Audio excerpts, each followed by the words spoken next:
Oh, hello. Merry Christmas. Merry Christmas. Merry Christmas. Merry Christmas, seasons, felicitations, and wipe your feet. My friends have something very special for you. We're not going to open it before Christmas. It's the world's biggest Christmas card. Oh, but sweetheart. Classic Christmas Radio Theater. God bless us, everyone. Yes, Tiny Tim. God bless us, everyone. Featuring some of the greatest Christmas radio shows of all time. Attaboy, Clarence. Attaboy. And now here's your host and my favorite elf, Wyatt Cox. You may or may not know the story of how one of the most famous Christmas carols ever came about. And that's what you're going to hear on this hour of Classic Christmas Radio Theater from the CBS Radio Workshop 65 years ago, December 23rd, 1956, All Is Bright. On that Sunday, 65 years ago, here are some of the headlines from the newspapers. A major study prepared for the House Foreign Affairs Committee called for a slowdown in foreign aid. It said fewer dollars parceled out to meet the realities of 1957 will go further for America than today's multi-billion-dollar program, which it said was emergency-born in post-war years. The little town of Bethlehem stood bleak, sad, and deserted on its hilltop only 2 days before Christmas Eve. Pilgrims are staying away in droves. Recent events in Egypt and the still smoldering tensions gripping the Middle East have stopped them, but the age-old reenactment of the birth of Christ in the stable will go on, with one minor change. When Mary traveled south from her home in Nazareth, she and Joseph found Bethlehem crowded with foreign visitors. Turned away from an inn, they found shelter in a stable beneath. That's the way towns in the Holy Land have been celebrating since Christians began celebrating Christmas. That will not be the case this Christmas. Vice President Richard Nixon sent up a plane load of Hungarian refugees in the U.S., convinced that Congress should review immigration legislation in the light of the whole problem of refugees. Vice President followed the refugee route from the foggy Australian-Hungarian border, where they creep across to freedom, to the modern Munich airport, where American airplanes shuttle them to freedom, work, and a decent life. And President Eisenhower's fiscal 1958 budget expected to call for more than $72 billion of federal spending, an increase of possibly $3 billion over this year. The budget will balance for the third straight year, according to informed sources, but substantial tax cuts are out for the time being. Those some of the day's top news stories from the newspapers of Sunday, December 23rd, 1956. From 65 years ago, December 23rd, 1956, the CBS Radio Workshop production of All Is Bright is next on Classic Christmas Radio Theater. Now on Classic Christmas Radio Theater, the CBS Radio Workshop, dedicated to man's imagination, the theater of the mind, and an episode from December 23rd, 1956, All Is Bright.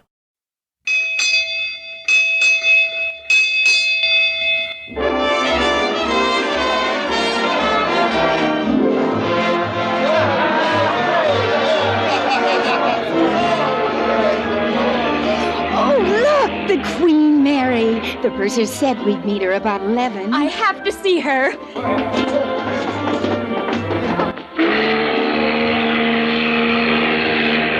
Those lights. Impressive, isn't it? Like a phosphorescent water bug. Oh, much prettier. I suppose they are having a ball, too. Oh, isn't it thrilling? Christmas Eve, in the middle of the Atlantic Ocean. And, oh, Jeannie. The CBS Radio Workshop, dedicated to man's imagination, the theater of the mind. Today, All Is Bright, a simple story of a simple song, which from long-lost beginnings, through the help of a persistent king and a melodious bird, trained by a truant schoolboy, developed into the world's most beloved expression of the spirit of Christmas, the feast of men and women of goodwill, and especially of children.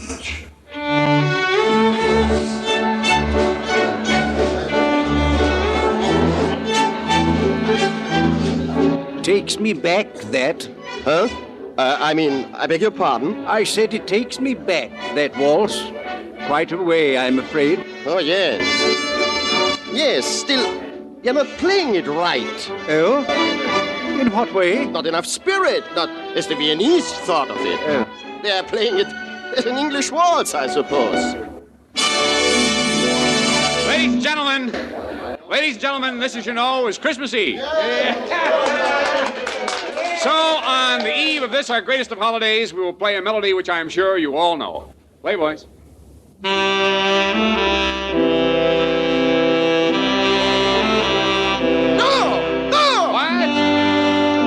What? Who? I'm sorry, Mr. Conductor. I did not mean to be heard. Well, sir, I don't see why... Oh, my maestro. Ladies and gentlemen, I'm sorry I didn't recognize the voice immediately. Allow me to introduce, ladies and gentlemen, the famous conductor of some of the greatest orchestras in the world. Maestro Reinhard Kramer. No. Ladies and gentlemen, the maestro is Austrian, I know, by birth that is. And since this worldwide favorite of all Christmas carols was written in Austria, I can't think of anything more fitting that the maestro himself should take over the baton. What do you say, ladies and gentlemen?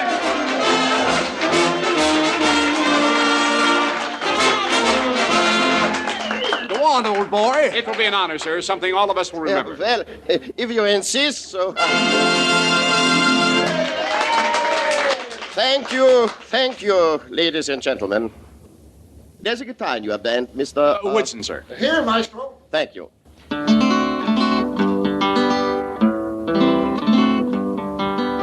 Yes, I will have to ask your indulgence, ladies and gentlemen, Mr. Woodson. But this song, you see, has meant a great deal to me ever since I was a child, so long ago. That was in a place called Hallein in Austria, near Salzburg.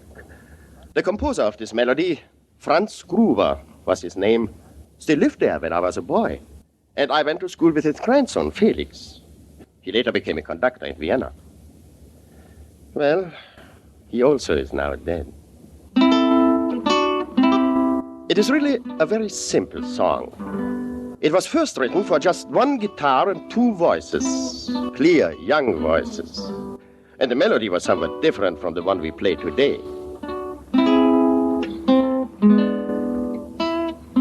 It is only a peasant song, after all. A song without pretension.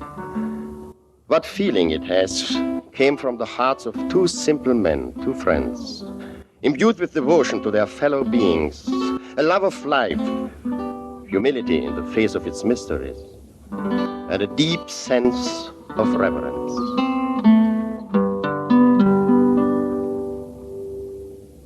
I say, old boy, why not tell us the whole story? My reliable British friend, of course. Well, this was in, now let me see, yes, in 1818, just a short while after the Napoleonic Wars. There were two men who met several times a week in a small village near Salzburg called Oberndorf. The local priest, Father Joseph Mohr, and the schoolteacher. The two used to sing and play the guitar together, and the schoolteacher always helped the priest out on Sundays by playing the organ in the village church. Christmas, of course, was the most festive season of the year, and no one for miles around ever missed the Christmas Eve midnight mass in Oberndorf. But on the day before Christmas, 1818, there was an unexpected disaster.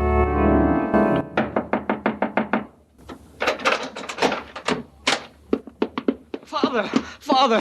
Oh, gelobt sei Jesus Christus. Ewigkeit, Amen.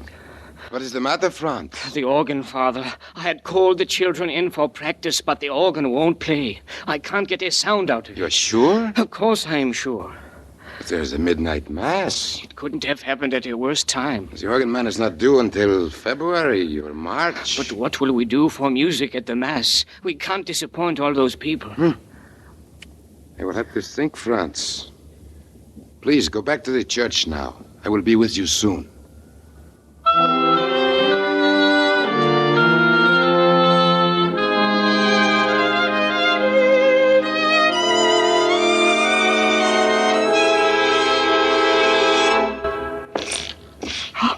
It's no use. Franz. Yes, Father. I can't make it work. It is all right, Franz. I have had an idea. Here is a little poem I have written. You think you could put this to music? Stille Nacht, Heilige Nacht. But we have no organ, Father. Well, we still have our guitar. Ah, you mean we'll use the guitar? The guitar and 2 voices, perhaps. That may be all we can count on. You and me. Yes. Let me see. Alles schläft, einsam wacht. We don't have to do the singing, Father. There are 2 girls in the choir with the sweetest voices we have ever had.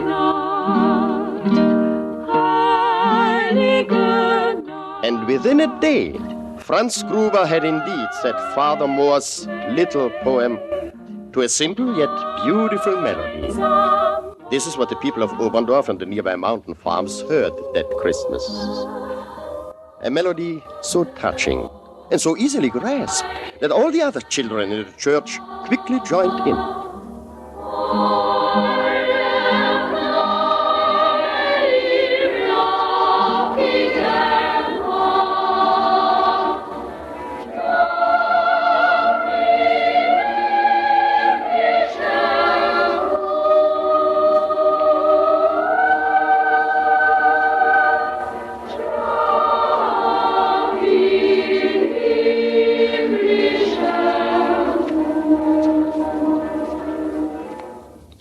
Well, that is how Silent Night was born.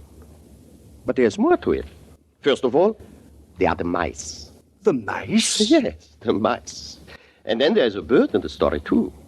Well, the mouse part is simple. When the snows began to melt in the valley of the Salzach, where Oberndorf lies, the organ man, as Father Moore called him, arrived in the village. Organ building and repairing were highly specialized trades in those days. And many of the men skilled in them came from villages along the Ziller River in the Austrian Tyrol. Well, Mr. Mauracher, nothing serious, I hope. Nothing serious, Father. It's just that you don't seem to feed your mice very well. They ate out a whole section of the bellows the size of a silver thaler, and then built a nest inside. I cleaned out the mice and put a patch on the hole. You want to try it out? Oh, Mr. Gruber here plays the organ for me. Franz. Of course, Father. I'll try our new Christmas carol.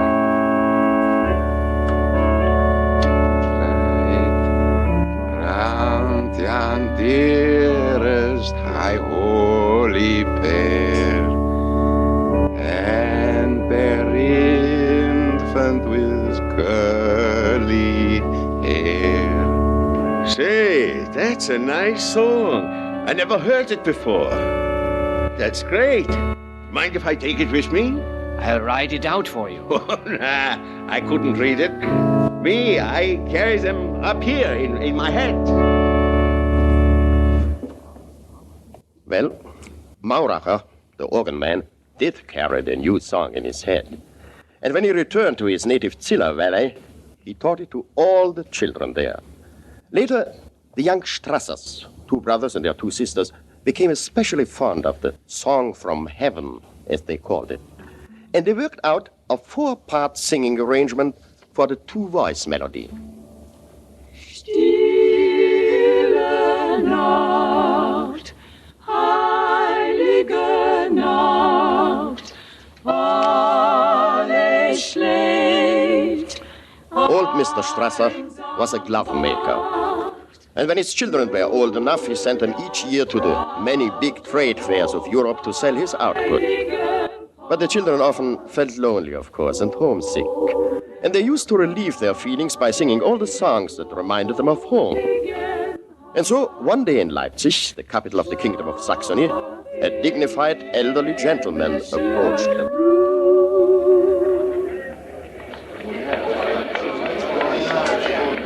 Don't be alarmed, children.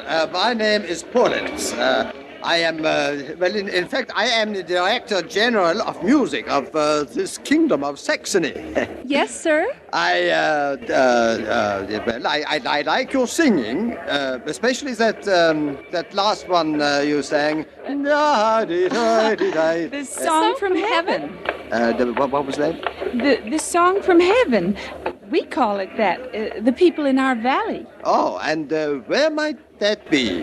In Tyrol. We are Austrians. Oh, a Tyrolean folk song. Well, children, I want to ask whether you would be interested in singing for me at a concert.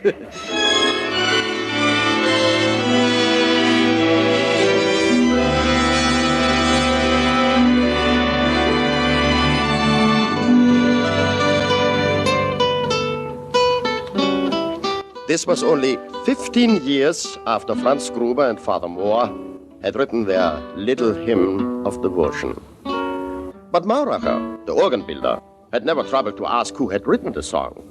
And so when the Oberndorf Carol had a great success in Leipzig and then swept through Europe, it was as an orphan. Another 20 years later, King Frederick Wilhelm IV of Prussia heard the melody during Christmas Eve services in the Berlin Cathedral. He called for the royal concertmaster. Your Majesty? Herr Eck, you are the concertmaster of the Kingdom of Prussia. What is the origin of that hymn, that lovely melody that was played tonight during our services? I'm sorry to say that I do not know, Your Majesty. The melody, if I might say so, suggests an Austrian origin.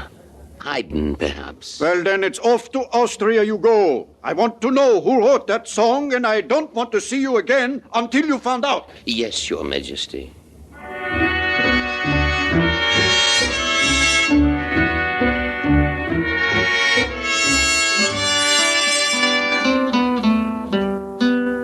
Well, the Prussians are a determined people. And the royal Prussian concertmaster soon was on his way to Austria. To Vienna first, of course. It was then the musical capital of the world.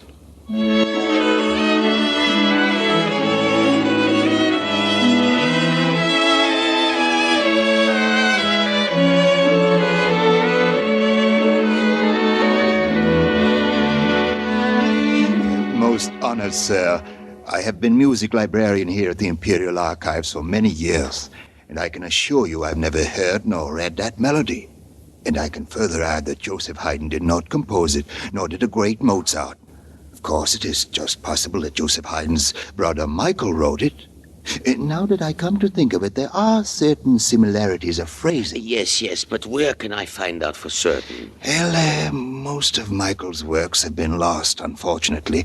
However, he was organ master at St. Peter's Abbey in Salzburg for a good many years. You might inquire there.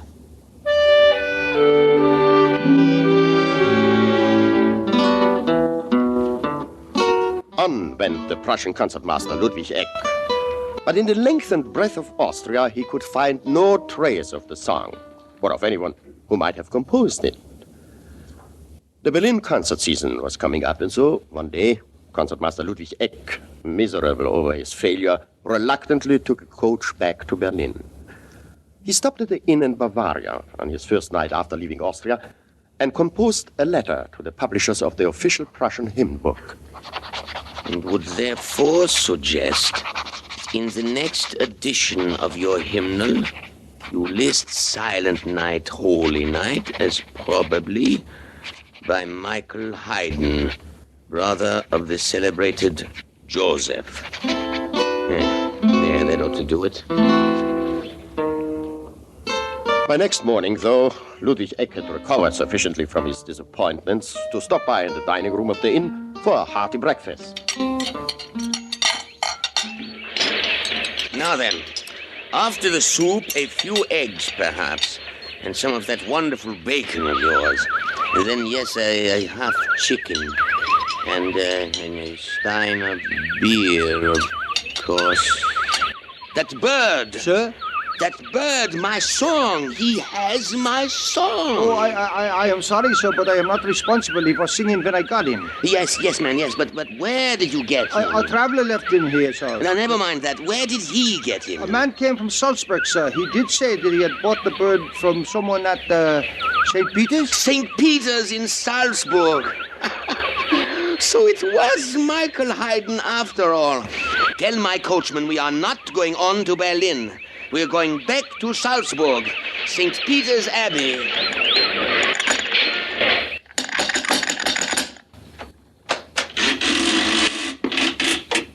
Gelobt sei Jesus Christus. Yes? The abbot. I am emissary of His Majesty, the King of Prussia. Now, please tell your abbot that I must see him.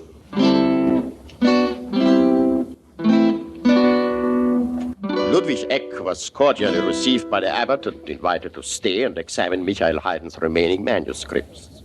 He pored over yellowing scores for a week and found nothing. And so Ludwig Eck went home to Berlin.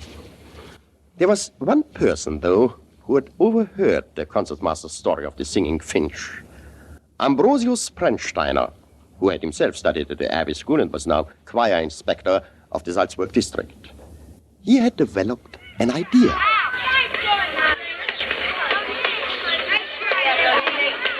Let's see now, the first two windows, that would be the 5th class. No, probably not that old. The next two, the 4th. I don't think so, but let's try it anyway. I hope I can still whistle.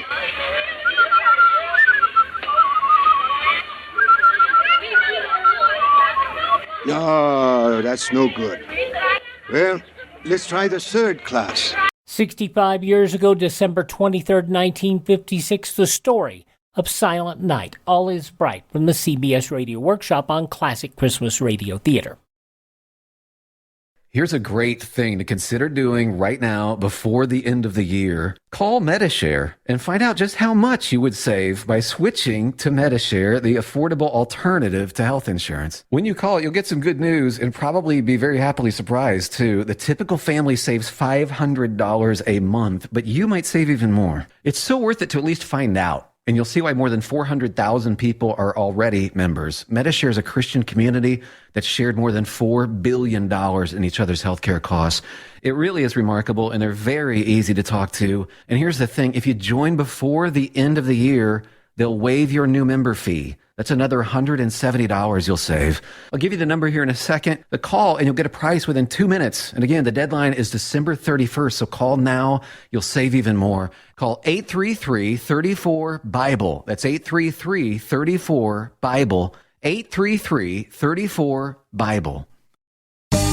What does it mean to be an American? Just what are our American values? Working hard to succeed, loving God, country, and family, being honest, strong, and compassionate. Supporting our Constitution and recognizing that we are blessed to be living in America, the greatest country in the world. Our Bill of Rights protects us, our freedoms of worship, speech, and privacy, our right to own firearms, our right to trial by jury, our right to be free, to live our own lives without some bureaucrat telling us what to do. Most countries don't have these rights. Want to know more? It's all there in the book. Get your own free book, The U.S. Constitution and the Declaration of Independence. Then read it again, and this time share it with your friends. Our great Constitution is the basis of all of our freedoms, our inalienable rights. Get your own copy at freeusbook.com. Brought to you by the American Media Council.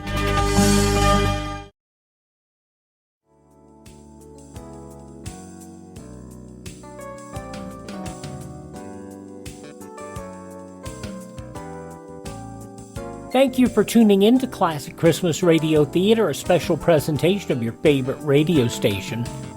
It was the CBS Radio Workshop, the last of the golden age of radio's attempt to bring the theater of the mind to people. It kicked off on January of 27th of 1956. It ran for about 18 months, wrapping up September 22nd, 1957. And among the things that it did is it brought the only adaptation that I know of Aldous Huxley's Brave New World, and it was introduced and narrated by Huxley. Amazing sound effects, amazing theater of the mind. Sadly, not a lot of people heard the show. Great music, great production, as you're hearing today. We'll have the conclusion of All Is Bright, the story of Silent Night, from the CBS Radio Workshop 65 years ago, December 23rd, 1956, when Classic Christmas Radio Theater continues in a moment. Now the conclusion on classic Christmas radio theater of the CBS Radio Workshop production All Is Bright, 65 years ago, December 23rd, 1956.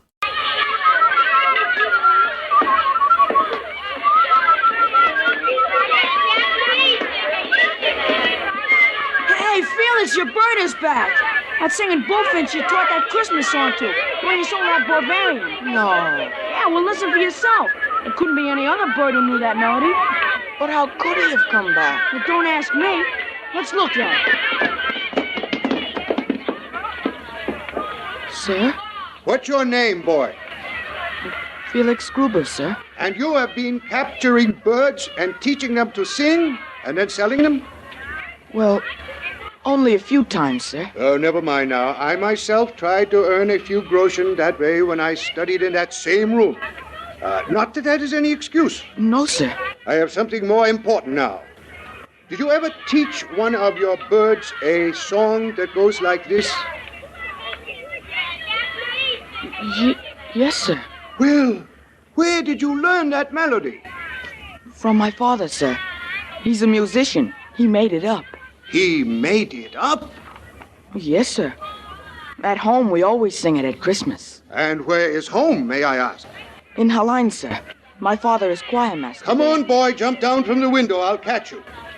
We're going to Hallein. You boys, you may tell the master that Felix Gruber has been excused for the rest of the day.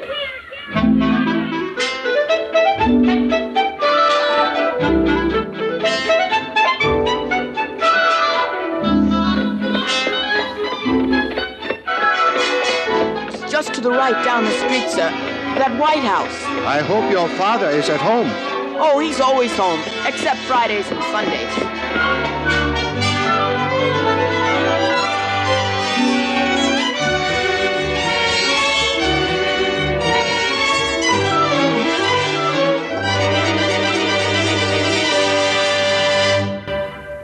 So you did write that song? Only the melody, Inspector. My friend, my very great friend, Father Moore, wrote the words. He died about 6 years ago in Wagram. Do you still have your original manuscript? Original? I don't know. It was so long ago, and the song was such a little thing. I would have to ask my wife. Marie? Never mind now. You will find it later. But that little song of yours has gone a long way in the world. There was a man down here all the way from Berlin to find out about it. About that song? Yes, about that song. Here is a copy of a book he left with me. It was published in Leipzig, and it has your melody. But here is what you had better do now that fame is catching up with you. Well, that's almost the end of my story, ladies and gentlemen. Except that the letter went off shortly from Hallein to the Royal Concertmaster of Prussia, Ludwig Eck.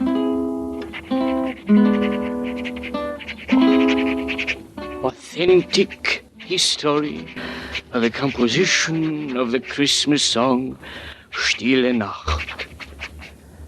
And since this song subsequently appeared in a collection in Leipzig in a somewhat changed form, the author begs to submit a copy of the original music.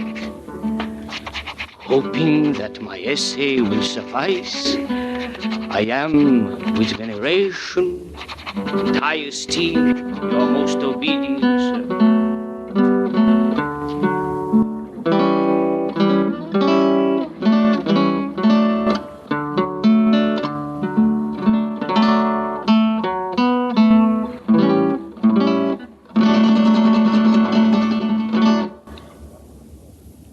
Franz Gruber died 10 years later, as poor as he had been born.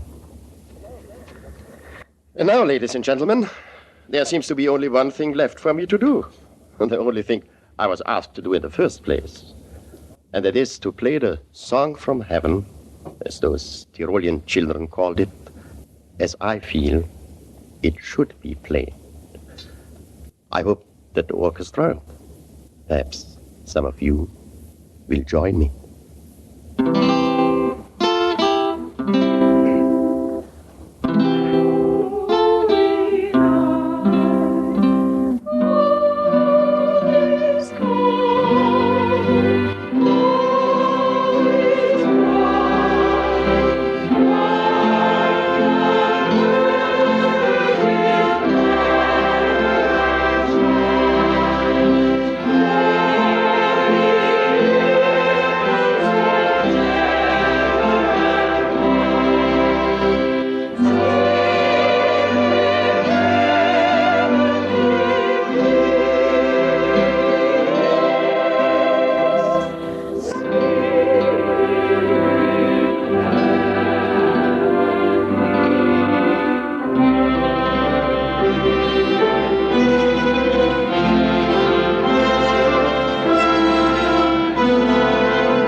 You have been listening to the CBS Radio Workshop and All is Bright, the story of Silent Night, written by Henry E. Fritsch, with the original music of Franz Gruber and additional music composed and conducted by Alexander Steinert.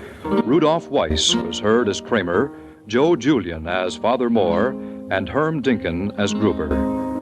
This is Bob Pfeiffer inviting you to listen to the CBS Radio Workshop each Sunday at this same time.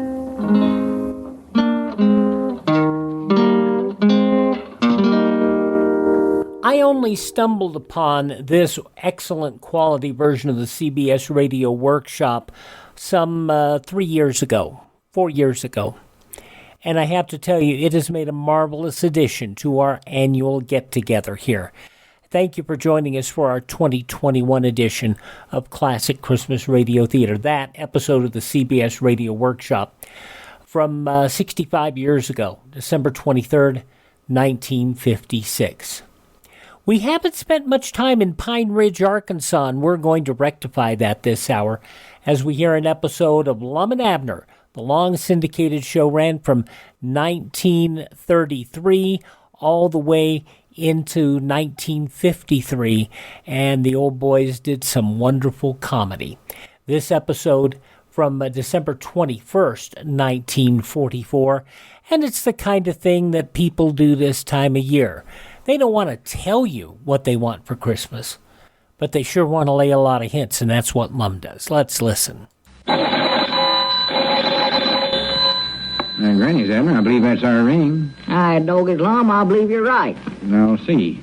Hello, jot 'em down, store. This is Lum-n-Abner.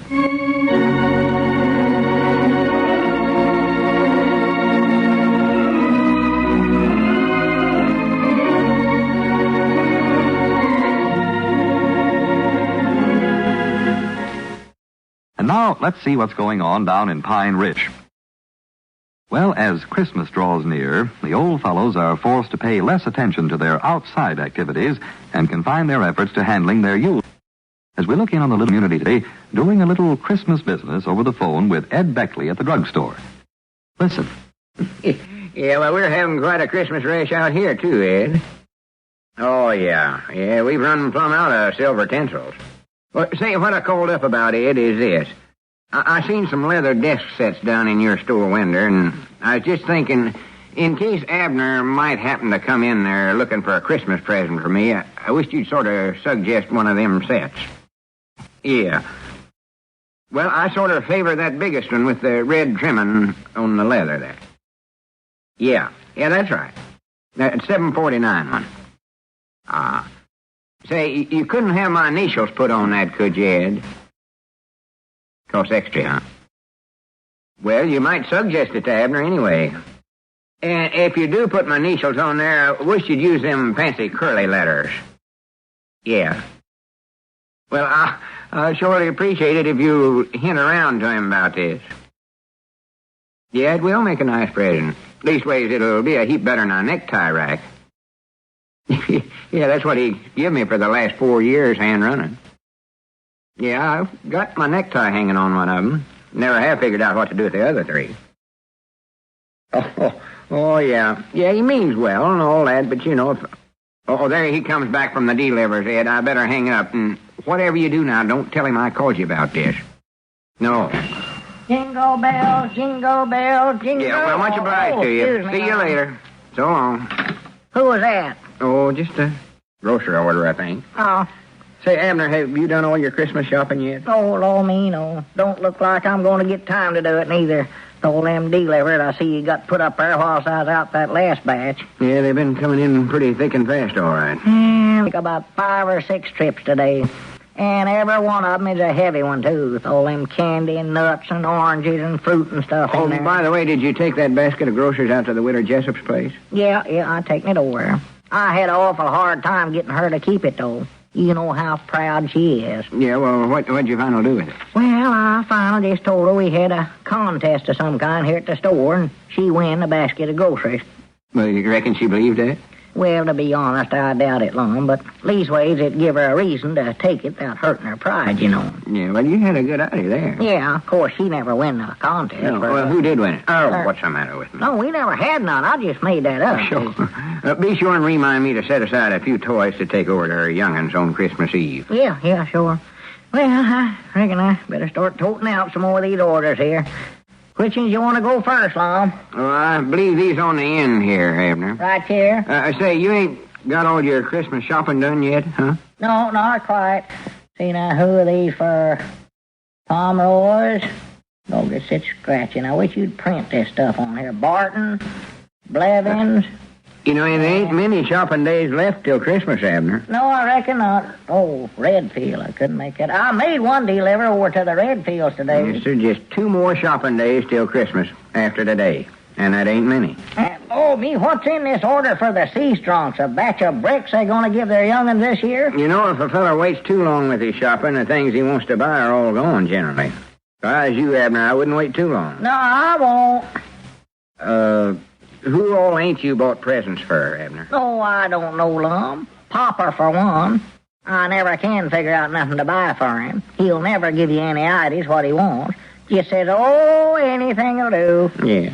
And if you get him something, why, looks at it and says, oh, couldn't get a pipe, huh? But why don't you get him a pipe then? I tried that once. He unwrapped the pipe and said, oh, couldn't get a muffler, huh? Muffler? Got an automobile. No matter what you get for him, all it says, oh, couldn't get... Well, who else ain't you bought presents for yet? For this Christmas? Let's see now. Oh, I can't think now, Lum. I can't concentrate. I'm thinking about these orders. I wished you wouldn't get me anything. Not nothing? Well, not hardly nothing. Oh. Don't go spending a lot of money on me this year. Time and all that. Well, I wouldn't feel right about it at all, Lum. Well, of course, if it'll make you feel better, you might pick me up some little trinket of some kind. Yeah, I'll think about it. Just some little thing, like something made out of leather, maybe. Yeah. I got to get out that shopping pretty soon, too. Yeah, that ought to. Both these baskets here go to the Quincy's. Yeah. You know, I was just thinking, Abner, a good place to do your shopping's right down there at Ed Beckley's drugstore. He's got an awful nice line of merchandise in there this year. He has, huh? Oh, yeah. He's got things down there like, well, different stuff. Might save you a lot of trouble if you just run down there and look things over, sort of. Yeah. Well, I might do that. Well, I better get going here. Well, wait a minute, Abner. I'll make a couple of them delivers for you. That'll give you a chance to go out and do a little of your shopping right now. Like, say, down at the drugstore. That later, Lum. Well, no, you don't want to wait too long. Ed's like... If he sold out of one thing, I'll buy something around here. I know that. Well, wait a minute, Abner. Well, what is it you want, Lum? Why, say, I just noticed my desk over there. Your desk? Yeah, look how sort of ragged it looks. Yeah, well, I ain't got time to straighten that up for you now, Lum. Well, I never meant for you to straighten it up, Abner. I was just thinking that if a feller had a... Cedric. Yeah, he always sits on your desk when he comes in here. I don't believe that'll make your desk, though, Lum. I'll clean it up for after Christmas. I know I won't have time till after then. Well, I don't want to put you to no bother, Abner. I just thinking a fellow that's president of the school board, besides being the owner of a store, he ought to have a better-looking desk. Yeah, he ought to, I reckon. I don't know where you could get to buy a new desk, though, now. Well, you wouldn't have to buy a whole new desk. All you'd have to do is, well, the most important part of a desk is the top of it, or what sits on it. You mean you want Cedric to buy you a new desk? No. I don't believe he can afford to buy one of them, Lum. I don't want him or nobody else to buy me one. Well, what do you want with Cedric, then? I never said I wanted Cedric. Yeah, well, if I see him while I'm out delivering, I'll tell him to come over here. See, now, you said that I ought to take the Pomeroys and the Bartons and the Blevins. Well, no, come to think about it, better get the Redfields and the Sea-Stronks first. Oh. And then, as long as you have to go right down there by the drugstore to get to their places, you might sort of glance in the drugstore window as you go by. Well, I will if I have time. Never will get my work done today, though, with all this stuff stacked up. You know, it was a funny thing. I happened to go by the drugstore myself this morning. I seen some pretty good things in the window there. They had a leather desk set in there, red trimming. A desk set? Yeah, but I wouldn't think of having nobody buy me that for a Christmas present. Way yonder too much. You think it is? Oh, yeah. $7.49 what it comes to. Of course, Ed wouldn't let a feller charge you for it all at one time. But hardly. Well, I don't know. It Don't think. sounds like it might make a pretty good present. Yeah, but I really don't want much for Christmas, Abner. Special the way things are this year. Just some little knock-knack, a calendar or something. A calendar?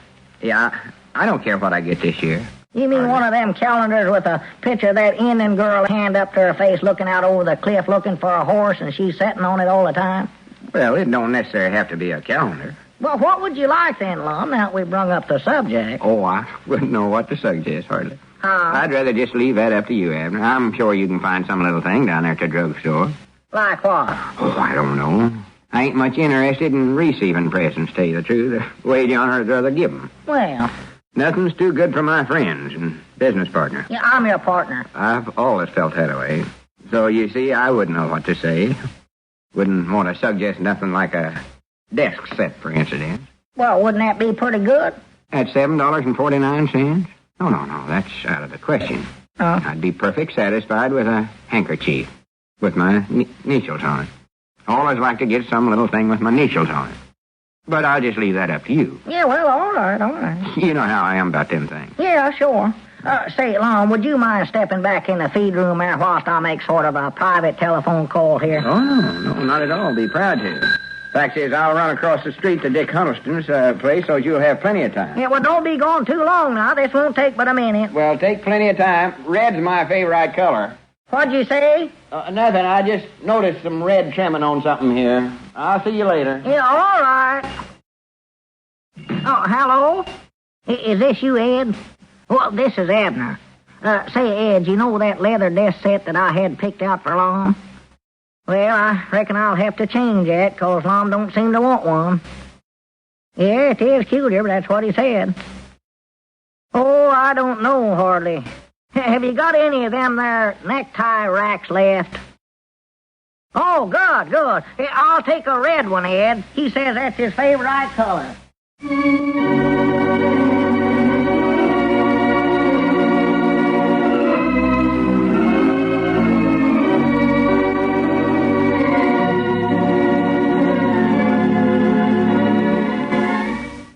I misspoke a little earlier. This Lum-n-Abner ran from 1931 to 1954.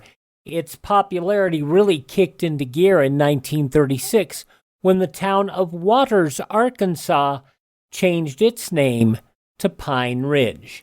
And to this day, a replica of the Jot 'em Down store and the Lum-n-Abner Museum continues to be open in the little town of Pine Ridge, Arkansas. It's listed on the National Registry of Historic Places there. So it's a good place to visit. If you're ever in Arkansas, go see the Jot 'em Down store. Lum-n-Abner, as it was originally broadcast December 21st, 1944, that was 77 years ago. We thank you for tuning in here to your favorite radio station for classic Christmas radio theater. I have a webpage if you want to learn more about classic radio collecting. It is classicradio.stream. And we thank this station, we thank their advertisers, and most importantly, we thank you for listening. On many of these stations, we have another hour straight ahead. If you leave us at this time, please accept my warmest wishes for a very, very Merry Christmas and a happy and prosperous 2022.